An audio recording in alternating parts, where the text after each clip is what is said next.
Welcome to section 7.3. In this section, we're going to be talking about diagonalization and diagonalizable matrices. So to set up, if we have a n by n, so a square non-defective matrix, consider n Li eigenvectors v1 through vn corresponding to our eigenvalues lambda 1 through lambda n respectively. We formed the following invertible matrix, S, whose columns consist of those Li eigenvectors. So v1 through vn get augmented into the columns of this matrix. Then, if we take A times S, that's A times this set of column vectors in a matrix, when we perform the matrix multiplication, what ends up happening is we end up getting this essentially gives us the equivalent of AV1 with AV2 with AV3, etc., all the way to AVN. But because V and lambda are eigenvalue-eigenvector pairs, we know that AV equals lambda V. So this is the same thing as lambda 1 V1, lambda 2 V2, etc., all the way through lambda n Vn.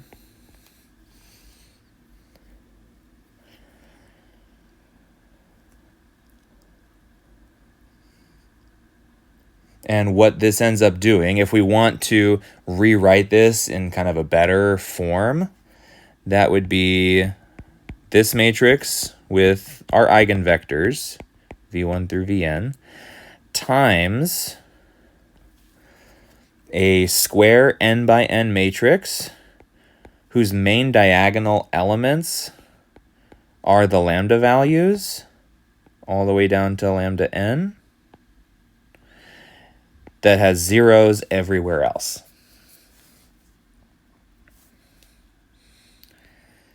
And again, what that essentially does for us is it's going to give us v1 times lambda 1 and then zeros everywhere else, v2 with lambda 2, zeros everywhere else, etc., etc. So this matrix multiplication works out to give us this, which is equivalent to that, which gets us back to AS. So we're still all logically equivalent here. And this matrix that has lambdas down the main diagonal and zeros everywhere else is called D. So D is this matrix.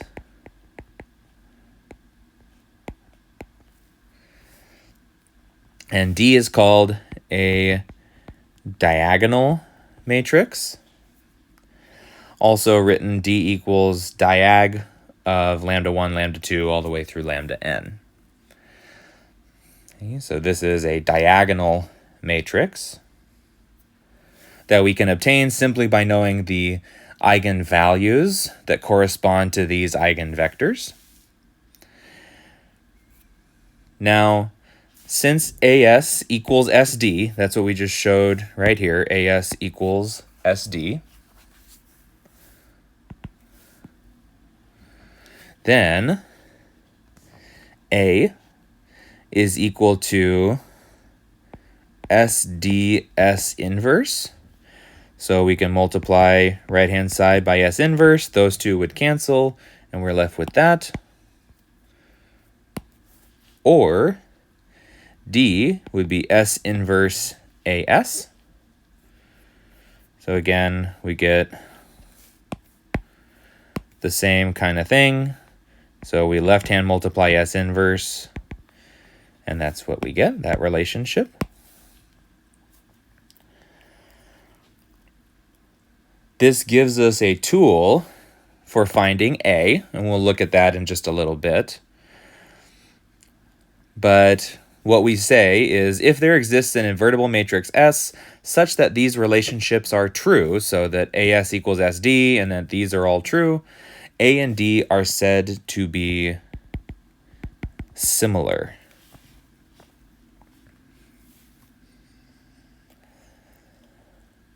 So A and D are similar matrices if they hold this relationship. Now, why is that important? Well, if a matrix is similar to a diagonal matrix, D, so if A, our n by n matrix, is similar to D, then that matrix A is said to be diagonalizable.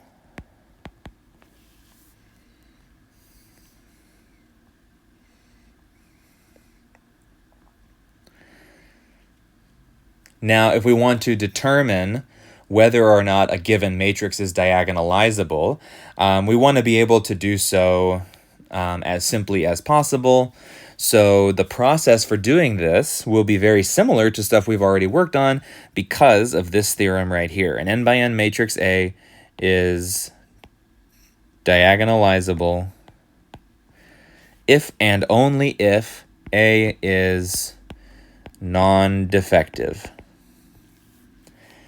So we saw in the last sections, a matrix is non-defective if every eigenvalue pulls its own weight, right? If the multiplicity of the eigenvalues equal their number of corresponding Li eigenvectors.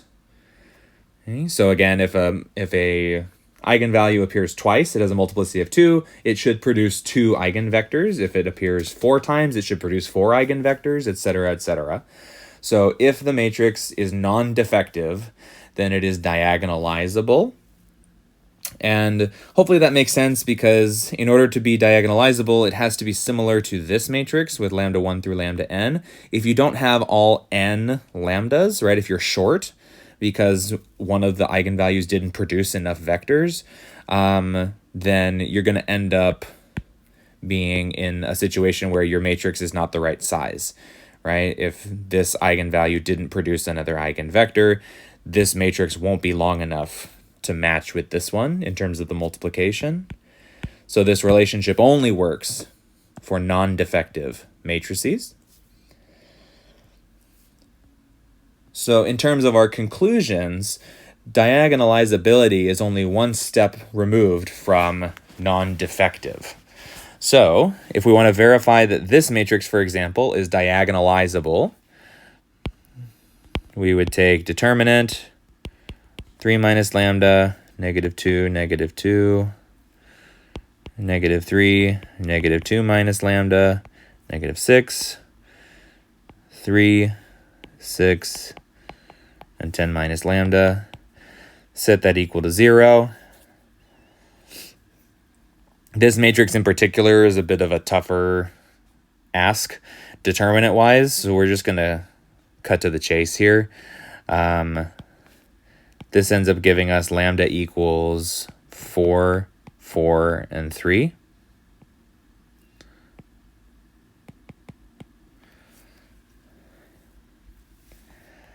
So we do have an eigenvalue with a multiplicity of 2.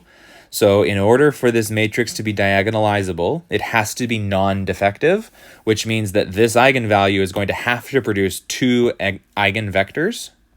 If it does, we're non-defective because this one, there's only one value, which means it'll just produce one vector. So it's a 1-to-1 correspondence there, so no problems. So let's check. Lambda 1 equals 4. So we're going to get null space. Subtract 4 off the main diagonal. So that's -1, -2, -2, -3, -6, -6, 3, 6, 6.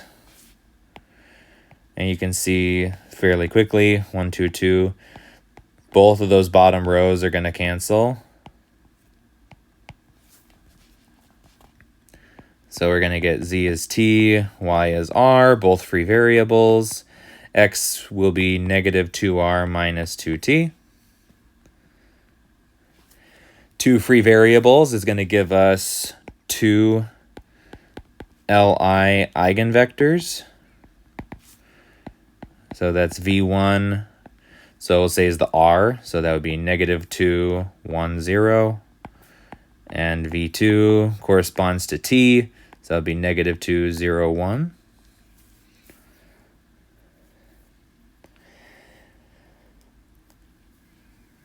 Now, this one in particular didn't ask us for anything beyond just is it diagonalizable or not. So technically that would be all that we need because, again, this one has a multiplicity of 1, so it's not going to produce a problem. But if we just look at, call it lambda 3, since this one has v1 and v2 already. So this would be, just cut to the chase here, gives us v3 is 1, 3, negative 3.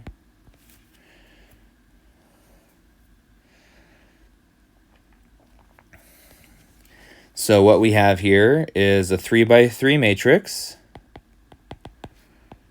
with 3 Li eigenvectors.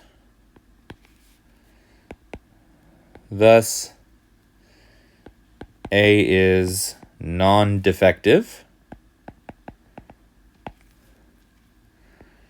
Therefore,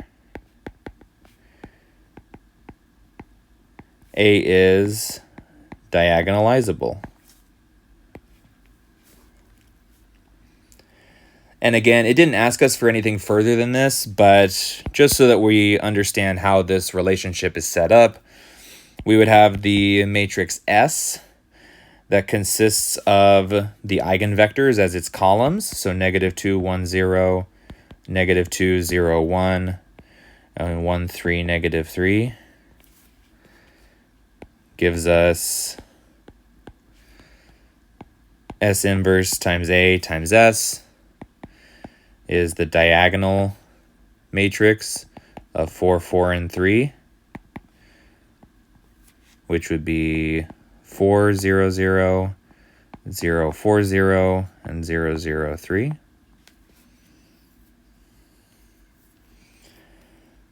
So this is that matrix of eigenvectors. This is the diagonal matrix of eigenvalues, right? The eigenvalues of 4, 4, and 3. If you're wondering, like, what if I had switched these? What if I put them in a different order? That's totally fine. This matrix will be equivalent, and you would just need to switch these two, but because they're the same number, it won't matter. Also, again, equivalently, if you're wondering, well, what if I did this one first? What if that was my v1? That's fine. This vector would come here, and the 3 would be here, and that 4 would go there. So they would just switch places as long as you are consistent from one matrix to the other. That's the only important thing. As long as the eigenvector matches the eigenvalue column for column, that's the part that matters, not what order you put them in. One use of diagonalizable matrices is to evaluate much higher powered calculations. So for example, if we took the matrix A given here and we were asked to compute A to the 73rd power, if we were going to do this kind of brute force by hand, we would need to take this matrix and do matrix multiplication against itself 73 times. And that is certainly something that we theoretically could do. That is not something that we want to do because it would take forever to set that up. We've already done some work with this matrix, so let me just put that here. So we have previously found lambda equals 2, multiplicity of 2, and 4.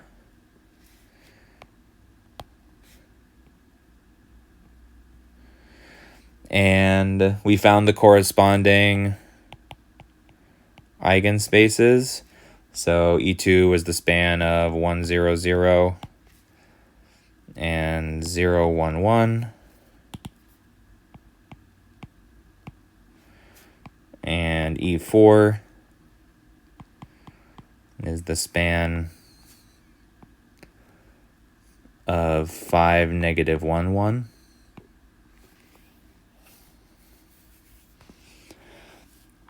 So we've already found these previously, but what this gives us, so then S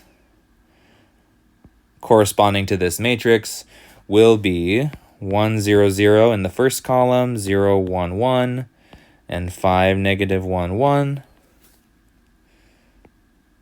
And D, that diagonal matrix, we have 2, 2, and 4. So that's 2, 0, 0, 0, 2, 0, 0, 0, 4.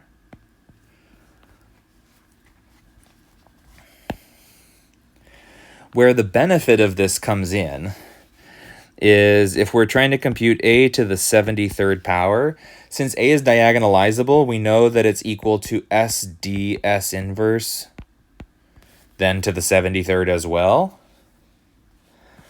And why this makes a difference is because if we set this up, we have SDS inverse times SDS inverse times SDS inverse, etc., etc., etc., all the way up to the very last one. So we have 73 copies of SDS inverse here instead of 73 copies of A. The benefit is that in the matrix multiplication, this pair of S inverse times S, those form the identity, and they end up disappearing from the calculation. And the same thing will happen here, and every single pair in between will get canceled. And all we will have left is an S in the front, 73 copies of D in the middle, and then an S inverse in the back. And if you're wondering, like, how is that any better? No, we just have to take D to the 73rd power. Well, because D is a diagonal matrix like this, when you do the matrix multiplication to itself, all it's doing, because these are all zeros out here, all it's doing is raising the main diagonal terms to whatever that power was. So this would be equal to, so S is this matrix, D to the 73rd would be 2 to the 73rd, 0, 0, 0, 2 to the 73rd, 0, 0, 0, and 4 to the 73rd. And then we would need to find S inverse for this as well, which I'll just tell you what it is. It's 1, 5 halves, negative 5 halves, 0, 1 half, 1 half, 0, negative 1 half, 1 half.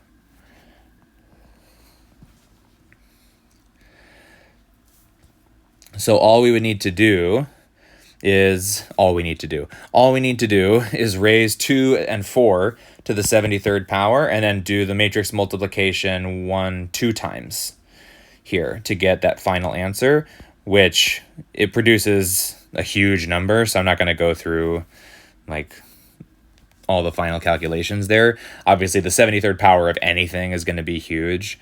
But taking 2 to the 73rd and then doing a matrix multiplication twice is still much simpler and preferred over doing matrix multiplication 73 times in one problem.